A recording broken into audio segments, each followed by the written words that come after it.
All right, welcome to another Small Business Pivots. Today we have a very special guest from around the world. Actually, she's almost right down the street from where our headquarters are, and I know no one can introduce themselves like our guest. So tell us your name, your company, and briefly what your company does. Hi, Michael. Thank you so much for having me. I'm Amy Singleton, and I am the CEO of Hite Digital Norman, which is a full-service digital marketing agency. All right, so how are we going to help our listeners today? Well, I'm hoping to give them some insights into one of the biggest things that business owners have is mindset issues, overcoming, getting out of our own way in order to scale and grow, and also maybe some tips on digital marketing itself, websites, search engine optimization, ads, all the things that are really hard for a business owner to do because they're experts at what they do and not necessarily experts about getting the word out about what it is that they do. Well, we only have like 30 minutes, right? I know, right? So we better Yeah. get to the introduction of our show, and we'll be right back to get started. Welcome to Small Business Pivots, a podcast designed for small business owners. I'm your host, Michael Morrison, a small business coach and founder of Boss, where we make business ownership simplified for success so that you can own a business that runs without you. To learn more, go to businessownershipsimplified.com. All right, welcome back. So, Amy, where shall we start? We're going to unpack a lot today. Let's do it. So let's start with mindset, because I know a lot of business owners grow up with trials and tribulations. For me, it was being kidnapped by gunpoint. People have heard that story over and over. For others, it's a death in the family or maybe abuse. What are some things that you did, and then how did you overcome those? Because that's the biggest issue, is how did you overcome those? Man, Michael, I wasn't always a business owner. I didn't really even have an example of a business owner or entrepreneurship in my life. So, just overcoming the first hurdle of, am I even capable of doing something like this was really difficult at first. The way that my husband and I got started with our agency was very interesting when some of the challenges that I had to overcome in my life was growing up in a household where I wasn't necessarily my strengths weren't necessarily embraced, and they didn't really understand me as a child. I was very loud and performance based and all of these things, and people just could not wrap their mind around who Amy was. In fact, I used to introduce myself and tell people that Dolly Parton was my real mom in front of my very ordinary real mom, because I just knew I was bound for something different. And so my first career was actually in nursing. I did open heart surgeries for over a decade. And then one of the setbacks that I had was losing that career due to my health. So I was diagnosed with a host of autoimmune diseases, rheumatoid arthritis, lupus. I had broken my back and had cancer and a divorce, and all of these things happened within a very, very short period of time, which landed me in a really scary place of depression, of heavy drinking, and that was something I really had to overcome. But through the process of overcoming all of that, I met my now husband and business partner, Joseph, about 8 years ago. And I didn't think I was going to be able to physically go back to nursing, especially in the operating room. It's very physical, very demanding work. And so he was the serial entrepreneur. He'd owned several businesses over the years. In fact, at one time from the late 90s to the mid 2000s, he owned a very large paint contracting company here in town. They had 125 employees, millions and millions of dollars in revenue. And as we were brainstorming ways to bring him home. At the time I met him, he was working out of state consulting in another business he owned. But it was a really strained relationship because he was never home, and I was traveling to see him, and he was coming home when he could, and all of these things. And we were discussing one day, where can we serve our community? Where is it that my talents and interests and his experience and talents and interests intersect in a way that we can really serve the Oklahoma City metro area by bringing him home, right? And we knew that we were not cut out to work for other people. I definitely realized that by that time in my life. And he said, who I pay a lot of money to? Marketers. Angie's List, Yeah. Home Advisor, Lead Services, all of these people that you and I were talking before we started recording. There are so many scams out there. It's hard to know who you can trust and who's actually going to give you an ROI when they say invest in your marketing. You have to do this thing, invest in your business. And you're going, okay, well, I don't know you. I don't know where you live. I don't get to talk to you, touch you, see you, feel you. And I don't know where all of this money is going. And so he then looked at me and said the 4 words that started our business, which is, we can do better. Business owners deserve better than what I got, is what he said. I felt like I deserved more for my money and more in a relationship than what I had. So the very first iteration of our business was similar to Home Advisor. We learned how to build websites, rank websites, get leads coming in, which so many people think they have to have all of these. Don't shoot me as a business coach, but they think they have to have a business plan. They think they have to have a team. No, what you need is leads. What you need is work, right? You got to have someone to do the work for. And so we found a lot of value in being able to provide leads to businesses, especially in the service-based industries, that could not afford to build their own website, could not afford to invest in, PPC or Google ads or Facebook ads or search engine optimization that takes a long time to build over time. So that was the first iteration of our business. And we found over the couple of years we did that once people were at a certain point in revenue, they were like, hey, we're ready to invest in our own website. We're ready to invest in our own business. And so over the years, it kind of changed and reiterated into what it is now. But that's where we have really found the value in being able to promote these local businesses in a way that they feel comfortable, that they have a relationship with someone that they can actually trust. Wow, we've already unpacked so much. And no, you're not going to shoot the business coach, because I totally agree with you. I share with business owners, if your sales are not where they need to be, you need to be selling. Don't even think about doing anything else other than selling. So you got me on that. And then also for the overcoming trials and tribulations, the power of people, community. You got to reach out. And I just had someone the other day saying, hey, I've been trying to reach out to so-and-so. And I said, have you ever asked them or requested that you'd like to meet with them, have coffee? No, I just kind of send an update. And I'm like, well, tell them what you want. And they did. And sure enough, they had coffee the very next day. I was like, if you need something, ask. Don't be afraid to ask. That is one thing about the people, on this planet. For most people, people still want to help people, but they need to know what you need help with, or they feel like they might be stepping out of their bounds. Oh, 100%. And that's not just in business.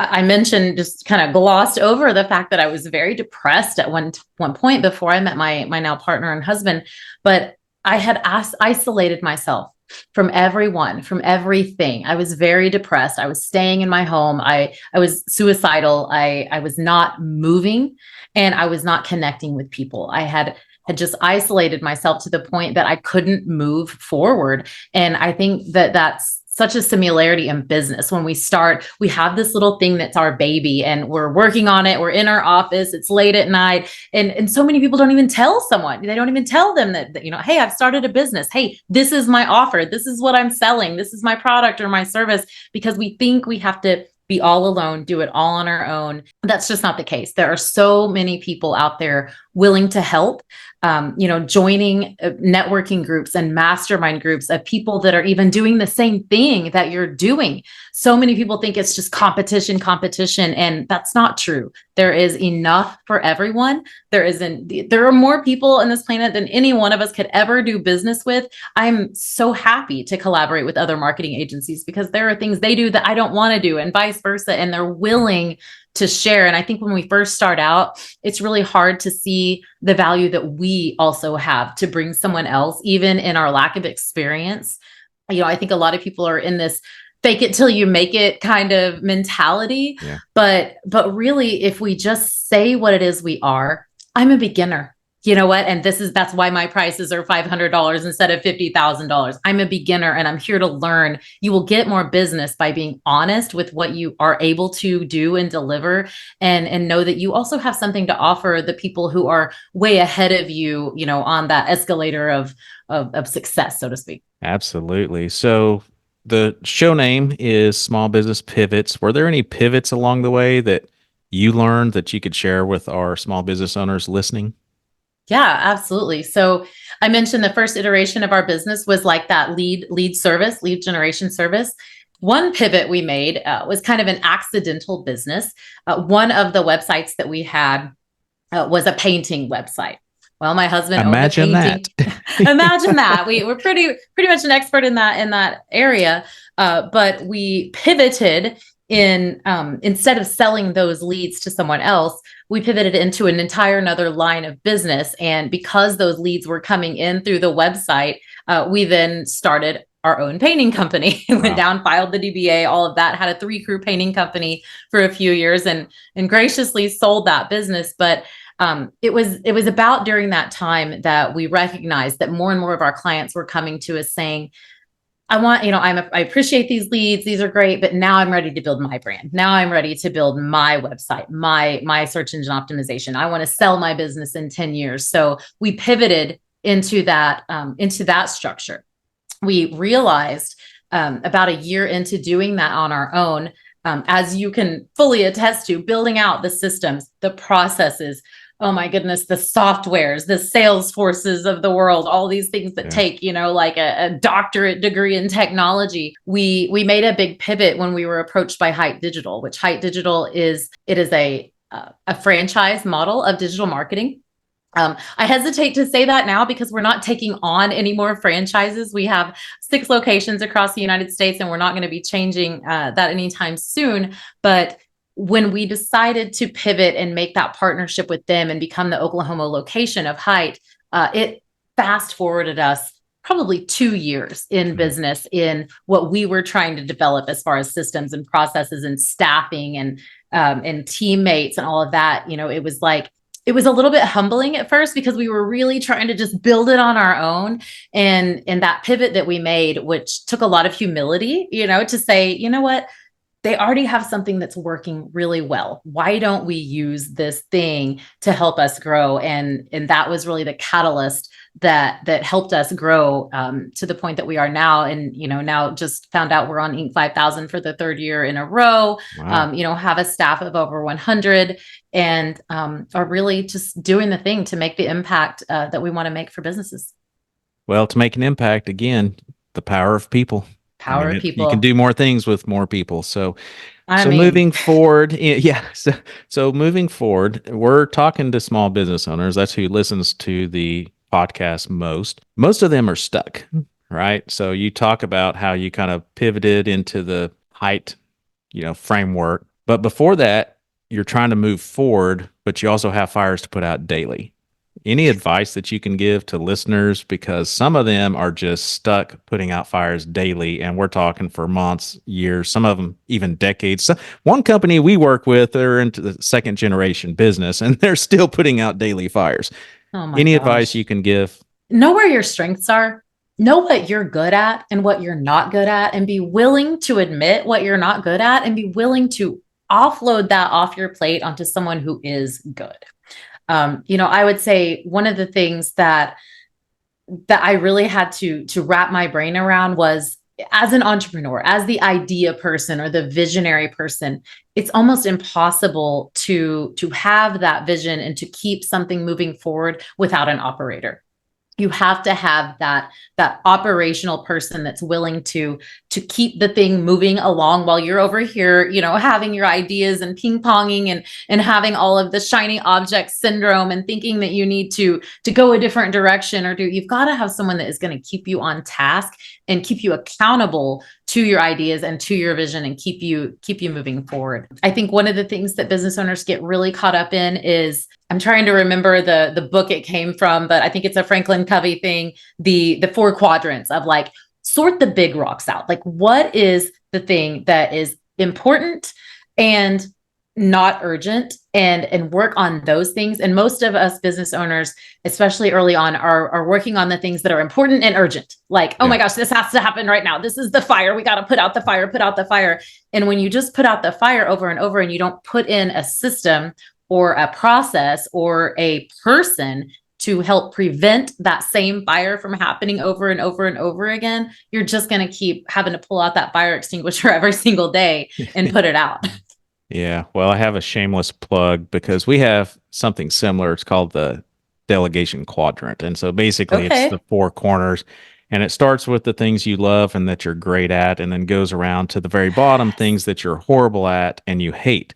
Those are the first Yes. things we want to help business owners get off their plate first, because we know if you're not good at it and you hate doing it, what are you going to do? Procrastinate. It's never going to get done. Yeah, And then when you finally do it, it's exactly. probably going to be wrong anyways because you rushed through it. So Mhm. if anybody wants to do that, they can get that off our website. So, 100%. You should definitely be working with Michael to find out what is your zone of genius? Like, where is it that you really shine as a business owner? And understanding, like, when I first started, like I said, I came from the nursing field. Like, I didn't think I was a visionary. I didn't think I was a CEO material. I knew how to follow a process. I know how to take a blood pressure. I know how to set up, medications. I know how to set up an operating room. I can follow a checklist. And I had been so used to doing that for so many years, I didn't recognize that it wasn't really something I was good at in the abstract or in developing my own process, and having the humility to understand that that was not my zone of genius. And I was spinning my wheels, putting out fires every single day, trying to keep up with the projects that were going. I'm not good at that. I want something that is one and done. I want to have a conversation. I want to give a strategy and then pass that strategy off to someone else to implement. If you're not an implementer, you're never going to be, I mean, not that you're not going to can't learn that, but stay in your own zone of genius and let other geniuses come alongside you and help move that boat forward. absolutely. So I didn't know we were going to get off on the SOP. So those are standard operating procedures for those that don't know. But so being in the healthcare, other than someone could possibly die if you don't follow these directions, these steps, how do they get people to follow them? Because I hear business owners say all the time, I don't have time to write these. Well, somebody had to write them for healthcare. I Yeah. don't have time to make sure everybody's following them. Well, in the healthcare, people don't follow you around making sure, you just do it. But how does that Yeah. work in the healthcare system? Because you all probably have a lot of them, I would think. Definitely. Well, it's, the documentation is, from a healthcare perspective, one of the very first things they teach you in nursing school is if it's not documented, it didn't happen. If you didn't, even if you gave the medication to the person, if it's not on, when I first started on paper, but now in the system, if it's not in the computer system, right, then it didn't happen. So I think one of the things that a lot of the business owners put off is getting some softwares or getting something that's going to help them to stay in alignment and to make that procedure. So even if it's something like a free Asana account where you're just typing out what needs to happen next, and then require, in the hospital, it's required to document that. And if you don't document that thing, you can't clock out at the end of the day. Hmm. So having a lot of personal responsibility, but also those checks and balances from the management staff, making sure that all of those things are being documented. It's just a requirement. And I think that more business owners need to hold, first of all, themselves to the standard of what they want their Thank team to you. do. Because like when you start out, like you're wearing all the hats, right? If you look at the organizational chart, you've got CEO, CFO, COO. Well, your name might be in all of them, right? But Yeah. if you're not the one making sure that those things are happening, how can you ever expect someone else to follow that procedure and what you want to happen? When I'm talking to business owners about their marketing, I so often have to kind of move into the business coach seat going, okay, you would be you would not be surprised, but I think your listeners would be very surprised to hear that when I ask the question, okay, someone makes a phone call to your business, then what happens? Yeah. Then what happens? Yeah. Then what happens? And they don't know because Yeah. they don't know. Well, I have this manager over here that if she takes care of that, okay, well, what happens if she quits? Well, I don't know. Someone else is going to come in, see your beep show, and have to Yeah. figure out the whole show over again, right? So having that, even if it's just a Google Doc, it's free, a piece of paper, write down what happens next for your customer, what happens next internally, what happens next externally. You have to know what happens next, or no one else can take the ball and run with it. Yeah. Amen. Amen. So Ooh, what let me part give of a that hanky. was, yeah, part of that was you said there's repercussions if you don't follow. So, Yeah. and the business owner has to follow them. Usually I'm sorry, listeners. That's usually the number one problem why SOPs don't stick in a business is because you Yeah. don't follow them yourself. So why would Right. anybody else? And you make Yeah. them too complicated. So Yeah. there's my little rant on SOPs. But everybody knows from listening to me that SOPs is one of the essentials for a successful, scalable business and Yeah. for it to be replicable. Like you said, what if Michael leaves?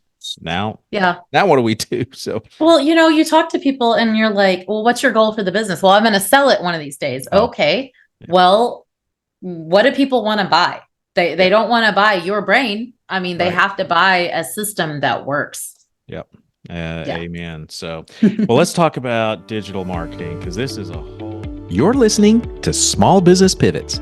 This episode is proudly brought to you by Boss, where business ownership is simplified for success.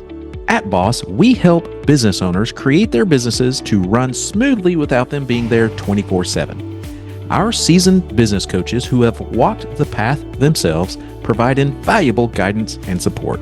And with additional services like fast business loans, some approved within 24 to 48 hours, comprehensive online courses, detailed workbooks, and engaging classes, Boss offers a wealth of resources to help you succeed. Discover how small business success begins with Boss at businessownershipsimplified.com.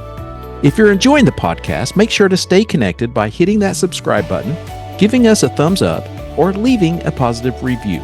Your support keeps us going. Now let's get back to our incredible guest. Well, let's talk about digital marketing because this is it just seems to evolve too quickly. And like you mentioned, there's too many scams out there. And small business owners, unfortunately, don't have time to sit and research everybody and do background checks and everything. So let's talk about what digital marketing is, how it helps you, kind of what are the basics of what they should have first, kind of leading into those early stage businesses. Because I work with businesses that are 2 and 3 decades old, maybe a second, third generation, and they're still operating like they were when grandpa started it. So, Yeah. they're just kind of Yeah. all over the board. So what's kind of the starting place? And then we'll move into after you've gotten past that, what they should be looking for next. Yeah. I think the place that we have to start these days, the way it used to be was we had a yellow pages, right? We had one source of information. And that's why if you look at a lot of older companies that are called AAA wrecking or AAA plumbing or quadruple A electric, it's because they wanted to be at the top of the yellow pages, right? Wow. Like, I don't remember those days. I don't remember. Can't see this gray. No, we don't know anything about Gen Xers, but they, that's the way that you were able to reach people. There was only one source of information. And now we are in the information age. Everyone has access to information. Everyone can look up the guide or a how-to or a this or that. And we're inundated with information. We have so much to sort through. And so the very first place we start with businesses, whether they're brand new or 30 years old, is what are we saying? What is the message that we are trying to get out to our customers? And so many businesses are wrapped up in their own story. Like they're very proud of the fact that grandpa started that business back in 1912 with 2 pieces of bubble gum and a rubber band. And listen, nobody cares. Nobody cares. We've already lost interest. Are you solving my problem? I have a leaky sink or I have water in my kitchen floor and my in-laws are coming over tonight. I need that fixed, right? So as we're hearing, 8,000 advertising messages per day, it doesn't matter how much search engine optimization you do. It doesn't matter what your Google Ads budget is. If you're not saying the right words to a customer to bring them into the story where they become a hero for doing business with you, then all of your advertising is going to fall on deaf ears. So that's the very first place we get. That's branding, your brand messaging. What are we saying? I highly recommend a book by a man named Donald Miller. He wrote a book called Building a Story Brand. He also wrote a book called Business Made Simple. Those 2 books are like an MBA in business and in advertising. Fabulous framework for messaging and bringing people into a story. So there's a very strategic way that we can design a website and design that language that will help to bring people into that story. And then the next thing, that we hear is like, oh, I get all my business from word of mouth. Okay, well, do you think someone wants to buy your word of mouth? They don't. They need lead flow. So I think anyone who says they do all of their business through word of mouth has just never experienced the joy of getting business through the internet, Yeah. getting the business through search, right? And so making sure that you're taking that message and translating it online in a very clear way in order to bring that customer in and attract them is very paramount. So that means having a website at all. I'm sorry to tell you, but like, sir, people aren't going to the yellow pages anymore. They're going to the internet. They're searching for you. And if you're not there in a compelling way that's answering the questions that they're asking Google or their social media accounts, then you're not going to show up for them. Yeah. So you look at websites, there's still businesses that do not have a website. Yeah. We all know that. And then there's also the impression of a website. So if I go to a website and it looks like 1970, I'm not going to use them, because then that tells me their solutions are probably from the 70s as well. So it really is all about branding. I don't care if my own mother gives me, or my best friend gives me a referral for a business. The very first thing I do is go Google them up. Where do they show up? What does their website look like? Do they have a social media account? Is there a recent post on their social media account? If there's not, maybe they're out of business, and I click back because my attention span is 2 seconds long, right? Like, I don't have time to go and research and make sure and do all this. They're just going to go check you out online. They're going to look at your reviews. I can't remember the statistic, and my husband will always tell you I'm the worst with numbers. I just throw out any number that comes to mind. But a vast majority of people make split-second decisions on whether or not they're going to do business by just the way that your website looks. Yeah. And just like you said, like, if your website looks old, if you don't have one, I'm going to assume you're living in the dark ages and you don't know the newest, latest, greatest. Even if it comes to an industry like HVAC or plumbing or electric or something like that, they have to know that you're up to date and that you're there to serve, and you're still there and you're relevant and timely. Yeah, and we're here to help people. So I don't like to get on rants, but I do like to expand when someone says something that I'm like, oh, I hear this often. So one of the things that I hear often, and I'm sorry for you businesses that are family owned, but like Amy said, if I'm looking for a plumber at 2 o'clock in the morning, family owned doesn't help me right now. Right. Who helps me at 2 o'clock in the morning? Who can be here 24/7? Yeah. So that's one of the things. There's absolutely a place for your story, and people care about that story, but you have to hook them first. You have to have the opportunity to get in front of them. And the fact that you and your brother own this business, like, that's great. But first I need to know where you are, what you do, and how you do it before I care about the fact that you're business owned, or that you're veteran owned, or that you're female owned. I do care about those things, but it's not the thing that's going to lead me to you. Absolutely. And the second thing that I see a lot when I work with businesses is when we go to their website to check them out, see if they're legit, see if they're going to fit our needs. Oftentimes, depending on what the product or service is that people are searching for, they're going to go check you out on social media too.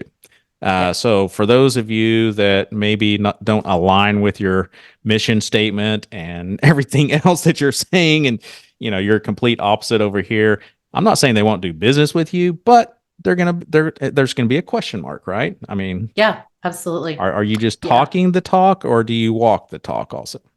That's right. Being in the information age, people are going to find you. They can tell who the business owner is, and you have to make a choice basically with your personal social medias. I mean, having a page for the business is great, but if they find their way to your personal channels, like, you have to be the same person everywhere you are. You can't be one thing. Yeah, you're absolutely right. Well, let's talk about the pieces of digital marketing. What should because we talked about this earlier, so I want to expand on that, not on the show, but before we started recording. Yeah. What are some of those essentials that people need to have? A website, first of all. And I think, a lot of times the things that get us started aren't the things that are going to help us continue to grow. So having a website that you own is really important. So, we build on WordPress websites. There are a lot of people that get out there on like a Wix or a Weebly drag and drop builder, which is great. And, it's affordable and it can help get you started. But truly, when it comes to marketing, the two things that you own are your website, if you own it, If you have your website on Wix or Weebly or something like that, you don't own it. Hate to tell you that. You need to have a website that you own the files of, and that's how WordPress happens. That's how you do that, is through a platform like WordPress, and your email list. I know you said you've had some guests recently talking about email, but having that list of people that you communicate with constantly, those two things are the things that you own.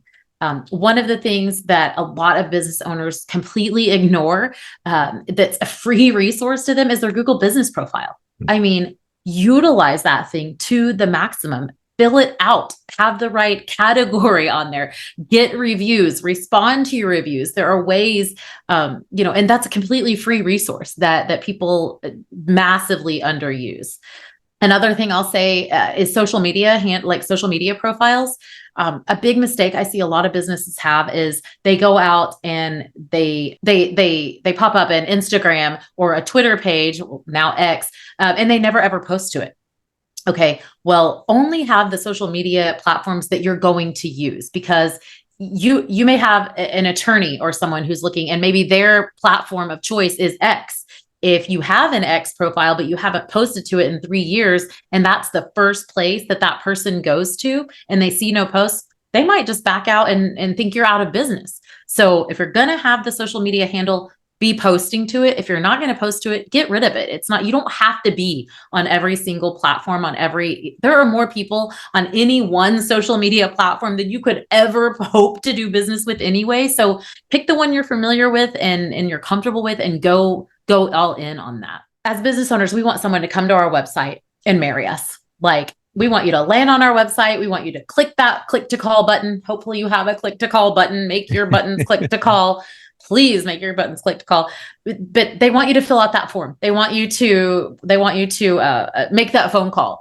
Well, maybe people are like, whoa. Can we get a cup of coffee first, please? Like, can we date a little bit? Can I get to know you? If it's not a flood in your bathroom at 3 a.m. and maybe you're looking for something else that's maybe a longer term solution, people want to be able to consume some of your information and kind of date you for a little bit. So something that most business owners don't have on their website is something we refer to as a lead generator. That's that freebie that you want to give them. So in the instance of a plumber, instead of asking that person to book that appointment or make a phone call to your office, why don't you put on your website a free guide on how to snake a micro machine, or what is it now, a Hot Wheel or a Barbie head out of the toilet, right? Because moms like me, believe it or not, it's not the man of the house who's gone back and forth to Home Depot 17 times to try and fix the toilet. It's the wife who finally gets fed up and says, I'm calling the plumber, right? Yep. But maybe she goes to the plumber's website and she's like, hey, here's something of value. I might actually be able to do it myself. Well, she doesn't want to do it herself, but she's going to take that free resource. She's going to give you her name. She's going to give you her email address. She's going to download your resource. And hey, maybe she is able to fix her toilet on her own. Guess what? That makes you a hero to her and makes her a hero in her family. That gives you the opportunity to take her information, put it in your CRM or your system, whatever you're using, HubSpot or one of these other systems, that gives you the opportunity to then communicate with her once a week, once every other week, overcoming the objections that she might have to doing business with a plumber that she doesn't know. Maybe you let her know that, all of your staff wears shirts that are extra long and tucked in, so there's no butt crack in her house, or, you're overcoming all of these objections on why she wouldn't hire a plumber and why she should hire you. Getting them into your system, onto your email list, is way more valuable in the long term, in the lifetime value of that client, than expecting her to come to your website and click to call to make that appointment. Absolutely. And just in this short amount of time, we've talked about email lists, social media, and website, and mindset. Unbelievable. But there's one more area that could take our lifetime to explain. But one of the biggest scams that I see most business owners getting themselves into is SEO contracts. So somebody comes to them and can you explain from the digital side what they should be looking for before they sign that contract? Because most of those talk in languages that I don't even understand. It's usually acronyms they've made up themselves. Well, I'll tell you, SEO is a long-term play. It's not for everybody at every time, right? It's like that blue chip stock that you pay into over time. And eventually it works and it takes over, and it's exceptionally valuable to have that organic traffic coming to your website. But But what most people fall into the trap of is working with a company that they don't know, that they're not sure what's going to happen, and that's not staying on top of what's happening in SEO.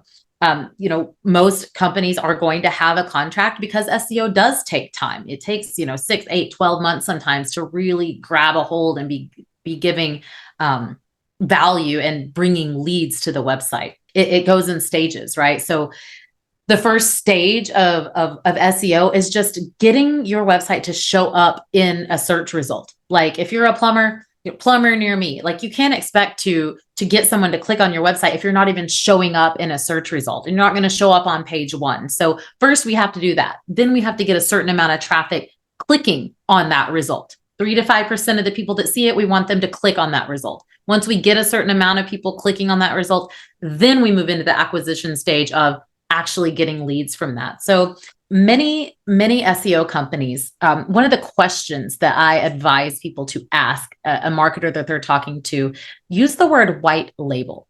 Do you white label your services? I won't say a majority. Many companies are a talking head like myself selling you SEO, right? I take your money and then I offload that work to someone overseas that I don't know. I don't know their system. I don't know their process. I don't know if they're keeping up with research. I don't know. And then I take the work that they're doing and then I deliver it back to you. And it's this back and forth thing. So having a company that that you trust is doing the work for you is really important. So like, for example, with us, we have a 100-person team and everybody on our separate teams are experts in what they do. Our SEO experts, that's all they do. They research constantly about what's changing, the algorithm updates, what's happening with Google. They're constantly assessing what's happening in that landscape. And then as we're delivering those things, we're constantly A/B testing what's working, because what works one month might not work the next month. Sometimes press releases are working. Sometimes it's a different kind of backlink that's working. Sometimes it's this, having someone that that's really in a conversation with you during that contract is of the utmost importance. You don't want your SEO company to just be a set it and forget it. You're going to pay us every single month and never know what's happening. We require our clients to have a monthly meeting with us so that we can get feedback from them. What are you seeing? Let us show you the leads that are coming in. What content are we writing about this month? What's the search volume for this content? Are they writing content that no one's even searching for? That's not valuable. And really having the SEO answer those top of funnel questions, they're going to bring people down into actually doing business with you, is not something that every SEO company is geared toward. So I can't say that I think SEO is a scam. I don't think the SEO contracts are a scam, because I am an SEO that does contracts, but making sure that you're with the right person that's actually delivering your content and your services to you in an intentional way, versus just putting it off to someone that doesn't know you, that isn't from where you live, isn't from your area, doesn't know your market. Early on, we had a company, it was an excavator in the Oklahoma City area, well, in the rural area of Oklahoma. But the SEO company they were working with was writing all of these articles about excavation and all of this stuff. Well, guess what Okies search? Dirt work. Was there a single article on there talking about dirt work? No. And so having someone that understands you and your business and what you want leads for and what that content needs to say to your ideal client is super important. I will agree with all of that. And it's not a scam. And I can feel the tension and the overwhelming anxiety from our listeners, because they're probably thinking, wow, this is a mouthful of information.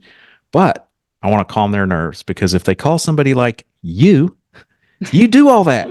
They don't have to worry about it, right? They don't. No. I mean, how in the world can a business owner expect to know what to write about on their blog, know what kind of links to go obtain, how to speed up the back end of their website? It takes my team of 100 being on top of that constantly. We're sending people to conferences. We're partners with Google and we're partners with Meta, so that we can have all of this data aggregated across not only from those sources, but from our 600 clients nationwide, knowing, each industry and each region in the United States, and really being being solidified in what's happening. It's difficult.